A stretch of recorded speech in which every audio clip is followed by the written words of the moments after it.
Some late-breaking sad news. Brodie Lee, or WWE's Luke Harper, passed away today at 41. And I guess from reading from what his wife wrote, it was from a lung disease, but it was not COVID related. But it really hits you when it's 41 years old and still in the midst of competition. We've had some deaths recently, but they're the old timers who are usually up there a little higher in age. Some of them still seem to die a little young, but and Danny Hodge passed away on Christmas Day, but he was in his 80s, I believe. So while that was sad as well, it was a little bit more expected, especially he has been having health troubles. But I just wanted to touch on Luke Harper a little bit. I'll call him Luke Harper. I know Brodie Lee too. His real name, Jon Huber, also, and a great family man from the sounds of his wife. And my condolences to his wife and his children. And he's a real person too. And that's actually kind of how I experienced him. WrestleMania 31, it was at Access, and I was really excited to meet him. This was when the Wyatt family was going strong, and he was by himself at a Access signing at WrestleMania, and had a pretty decent line, but it wasn't too bad, and he was definitely high on my list to meet, so I wanted to go up and meet him. And I thought I wasn't sure what to expect, but he was so intelligent. That was the first thing that I noticed about him, was the way he talked. I mean, it reminded me of Nick Bockwinkel. Like, he used big words, made sense, and it wasn't to show off. It was just, you could just tell he had so much intelligence, and it really threw me back because this was right in the middle of his Wyatt family being I don't think he ever really talked on television, and yet here he is. I had a file case where I brought all my pictures to Access, and he was really interested. He wanted to see how I filed all the pictures and stuff, and you could tell he was just a fan himself, and he had a very smart man. And I talked to him for a couple minutes. It's probably why his line was going so slow, because he did seem to like to talk to people.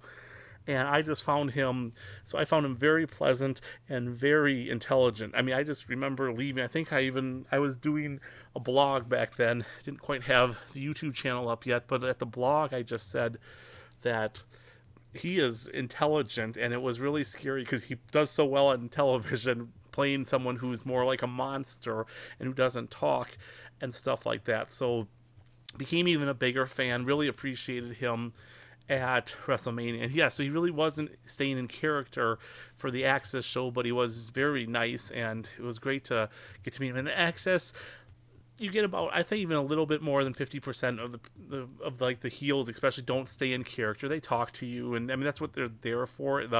It's not really a kayfabe era anymore, so you don't need a few people. The Boogeyman kind of stayed in character. Bob Backlund, I think that actually who he really is too, but. So yeah, and that's him. I loved the Wyatt family. I thought he was he and Rowan both. Rowan, actually a local guy in Minnesota who I went to a lot of his independent shows, so I knew him well. Luke, I didn't know as well before, until this was the first time I'd ever met him, and I honestly, until he debuted with the Wyatt family, I didn't really know him. I know he was with DGUSA a little bit. I think I caught him a little bit there, but just to be honest, I really don't remember him that much there. And I know he was in a few of those other ones too. I think he even maybe had a cup of coffee in ROH for a while. I could be wrong on that. So move forward. They do the Wyatt family. I actually thought the Wyatt family should last a little while longer. I know he had Luke, I believe, injured his knee, and that hurt them for a while there too. They came back. I didn't like his feud with Rowan. I didn't think that made any sense, and because it was the Wyatt family, so that was a part I really didn't like that much. They kind of took him away for a little while, and they gave him the fresh start with the Bludgeon Brothers, who were awesome as well, and that made so you saw him with the Wyatt family with Bray, and kind of in that whole the family members, and then you saw the Bludgeon Brothers. I don't even know how you describe them, kind of like Vikings in a way, but a little different, and yet, so two completely, they're similar characters, but they were different characters, and both Rowan and him pulled it off spectacularly. Then another incident I remember with him, so this would have still been when he was part of the Wyatt family. A bunch of us were at the airport trying to meet wrestlers, and so he came through, and I asked him if I could get a picture with him, and he just stopped and he posed and he did not say a word.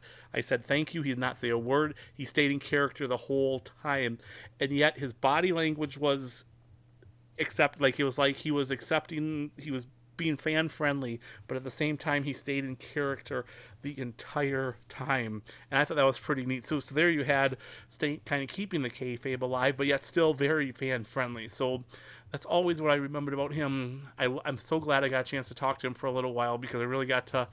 I mean, I don't want to say I wasn't his friend. I'm not gonna, but I got to see his true personality, I think, for a minute or two at Access, and then I think I met him like 3 other times just at random events, and always thought he was a great person to me. He won the Intercontinental Champion. I was so happy for him that day.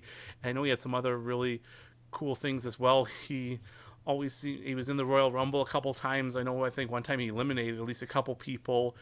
I'm pretty sure Roman Reigns eliminated him in one of the Royal Rumbles and did that.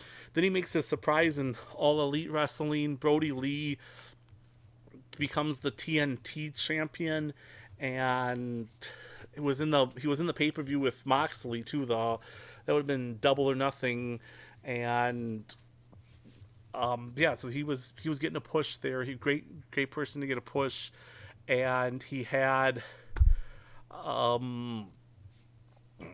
he was just he fit in well there. I mean, I just thought it was really good.